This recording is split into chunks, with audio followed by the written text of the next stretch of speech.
3 वर्षापूर्वी दिवाळीच्या आधी, महालक्ष्मी पूजनच्या आधी रेफरन्सने एका छोट्या मुलीच्या आईने मला फोन केला. त्यांचा इश्यू असा होता की ती मुलगी 3 वर्षाची होती आणि दिवाळी आल्यानंतर जे फटाके वाजतात त्या फटाक्याने ती मुलगी इतकी घाबरायची की अक्षरशः पूर्ण दिवाळीभर ती किंचाळत राहायची. त्यांना सर्व दरवाजा खिडके सगळं बंद केलं तरी त्या आवाजाने, फटाक्यांच्या आवाजाने ती मुलगी इतकी डिस्टर्ब व्हायची आणि त्यामुळे ती बॉर्न झाली. त्या वर्षापासून तिच्या आईने दिवाळी सेलिब्रेशन म्हणजे काय हे तिला माहितीच नाही, कारण ती पूर्ण वेळ ह्या मुलीच्या टेन्शनमध्ये असायची.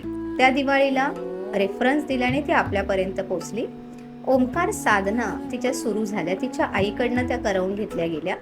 जेव्हा ध्यानाला मी बसली तेव्हा लक्षात आलं की एका जन्मामध्ये ही मुलगी दिवाळीच्या वेळात फटाक्यांमध्ये जळून तिचा अंत झालेला आहे आणि त्याचे परिणाम म्हणून ह्या बर्थमध्ये ती पूर्णतः फटाक्यांचा आवाज ऐकला की त्या ट्रोमामध्ये जाते आणि तेव्हा ती किंचाळायला लागते, ओरडायला लागते, रडायला लागते. त्यावेळेला तिचं 3 दिवस कंटिन्युअस लगातार हिलिंग चालू होतं. तिच्या आईला कार्मिक मंत्र दिले गेलेले, ह्या मंत्रांचा एवढा जप झाला पाहिजे. आणि इकडे आम्हीही, आमचा संपूर्ण ग्रुप हिलिंगसाठी बसला होता माझ्यासोबत. आणि या पद्धतीने ज्या दिवशी लक्ष्मी पूजन होतं त्या दिवशीही पूर्ण वेळ तिच्या हिलिंग चालू होत्या.